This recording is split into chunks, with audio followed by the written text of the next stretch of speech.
হাসপাতালে ডেলিভারি রুমে স্ত্রীকে নিয়ে গেছে। 3 জনের পরে 4 নম্বর। বাইরে আরও সব পেশেন্টের বাড়ির লোকেরা বসে দাঁড়িয়ে আছেন। আমি লম্বা একটা বেঞ্চের এক্ষুনি চুপটি করে বসে আছি।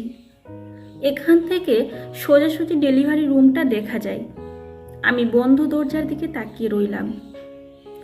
আমার স্ত্রীর অন্তঃসত্ত্বার শারীরিক গঠন দেখে আমার আত্মীয় স্বজন বাড়ির লোকেরা বলেছে ওর নাকি ছেলে হবে। আমিও মনে মনে ছেলের বাবা হওয়ার একটা সুপ্ত আনন্দ উপভোগ করতে লাগলাম। ডেলিভারি রুমের সামনে বেঞ্চে চোখ বুজে বসে আছি।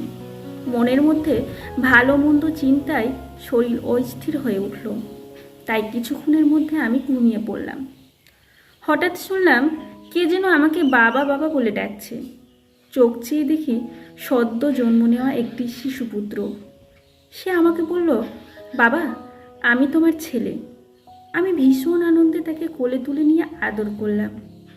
সে আমাকে বলল, বাবা, এবার চলো আমরা একটু ঘুরে আসি।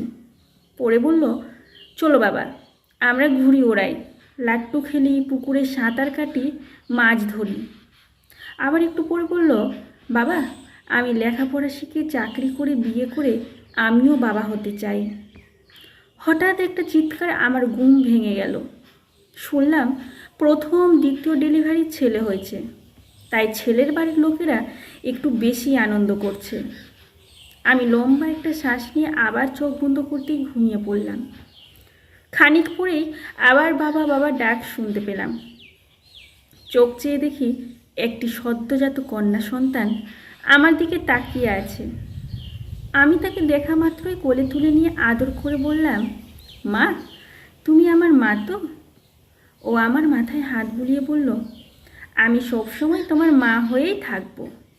তুমি যতই ছেলে ছেলে করো, তোমার ছেলে তোমার বংশ রক্ষা করবে ঠিকই, কিন্তু সে কোনো দিনই তোমার বাবা হতে পারবে না। সে নিজে হিরো হবে, তোমাকে কখনোই হিরো হতে দেবে না। কিন্তু বাবা, তুমি হবে আমার উপমা। আমার বাবার মতো হিরো আর কোনো পুরুষ হতে পারবে না। আর কোনো পুরুষ আমার বাবার মতো আমাকে ভালোবাসতে পারবে না। আমি বিয়ে করে যতই দূরে চলে যাই না কেন, আমার হৃদয়ে বাবার স্থান থাকবে সবার আগে। আর যেন রেখো বাবা, সব পুরুষ কন্যার পিতা হতে পারে না। কন্যার পিতা হতে হলে পুরুষকে আগে শুভ বুদ্ধি সম্পন্ন হতে হবে, তবেই সে কন্যা পিতা হবার যোগ্য হবে। সমস্ত পিতার হৃদয় সাম্রাজ্যে তার মেয়েটি হয়ে এক রাজকন্যা। ও দাদা, ও দাদা, ভেতরে যান, আপনাকে ডাকছে। এক ভদ্রলোকের ডাকে আমার স্বপ্ন ভেঙে গেল।